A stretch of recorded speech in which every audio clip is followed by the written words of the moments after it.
دوستان گرامی قدر، آج کا دن وہ دن ہے کہ جس روز اللہ کی ذات نے ہمیں وہ محبوب عطا کیا کہ حضرت جابر بن سمرہ رضی اللہ تعالیٰ عنہ روایت کرتے ہیں کہ چاندنی رات تھی اور میں رسول اللہ صلی اللہ علیہ وسلم کے کاشانہ اقدس میں گیا۔ جب میں وہاں گیا تو رسول اللہ صلی اللہ علیہ وسلم سرخ رنگ کی چادر مبارک اور کے آرام فرما رہے تھے۔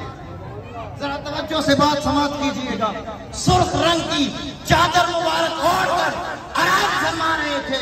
اب میں ایک نظر چودھویں کے چاند کو تکتا اور ایک نظر آمنہ کے لال، ایک نظر میری چودھویں کے چاند پر ہوتی اور ایک نظر میری آمنہ کے لال پر ہوتی۔ کہتے ہیں خدا کی قسم کائنات میں چاند بھی مصطفیٰ کے چہرے سے کم۔ یہ وہ محبوب ہمیں رب نے دیا۔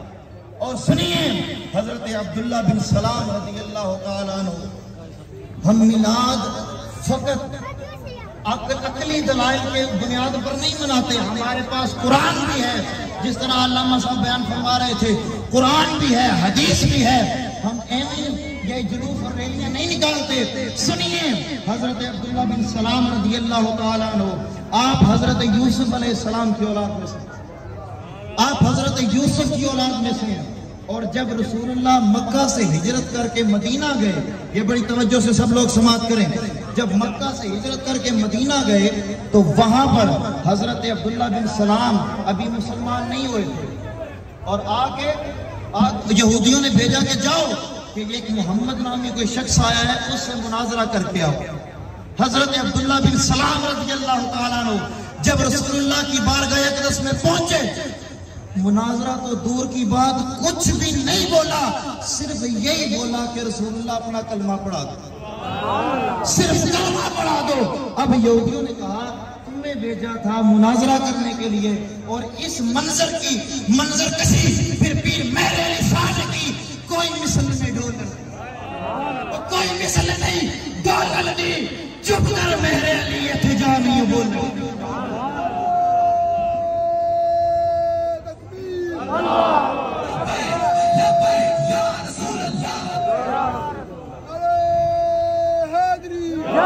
چپ کر میرے علی اتجا نہیں بولن دی۔ یہ وہ محبوب ہے کہ جس کی طرف تک لیتا ہے اس کے مقدر بدل۔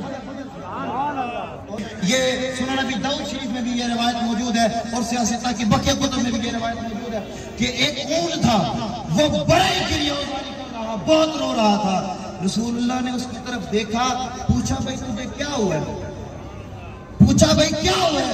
ارے لوگوں اپنے مقدروں پہ ناز کرو، ہمیں وہ رسول ملا جو انسانوں کو تو پوچھتا ہے، جانوروں کو بھی پوچھتا ہے بھائی کیا ہوا، جانوروں سے بھی۔ رسول اللہ نے فرمایا تجھے کیا ہوا؟ فرمایا یا رسول اللہ، یا حبیب اللہ، مجھے ہوا کچھ نہیں، بس جو میرا مالک ہے وہ مجھے قربان کرنا چاہتا ہے، بس میں اسی وجہ سے رو رہا ہوں۔ ایک جملہ ذرا توجہ سے سن لینا، جس کی دنیا میں کوئی نہیں سنتا اس کی دنیا میں مصطفیٰ سے۔ یہ وہ در ہے کہ جہاں دل نہیں توڑے جاتے، یہ وہ در ہے کہ جہاں دل نہیں توڑے جاتے۔ لَقَدْ مَنَّ اللَّهُ عَلَى الْمُؤْمِنِينَ إِذْ بَعَثَ فِيهِمْ رَسُولًا، کہ لوگوں میں نے تم پر احسان کیا کہ تم نے اپنا محبوب دیا۔ اب ذرا عرب کا وہ نقشہ یاد کریں، عرب کا وہ منظر یاد کریں کہ جب آمد مصطفیٰ سے پہلے کیا ہوتا تھا؟ بیٹیوں کو نحوست کی علامت سمجھا جاتا تھا، بیٹیوں کو زندہ درگور کر دیا جاتا تھا، عزتوں کی پامالی ہوتی تھی، ماں باپ کے رشتے کا خیال نہیں رکھا جاتا تھا۔ مصطفیٰ آئے، تمام رشتوں کو عزت اور توقیر ملی۔ اب سنیں، اگر مصطفیٰ نہ آتے تو وہی نظام آج تک چلتا رہتا ہے۔ اسی لیے اعلیٰ حضرت نے کہا تھا کہ اور تم پر میرے آقا کی عنایت نہ سہی۔ اور لوگوں تم میلاد کے منکر ہو، تمہیں میلاد پسند نہیں ہے، جبکہ اللہ کہہ رہا ہے کہ یہ میرا احسان ہے، اللہ کا احسان ہے۔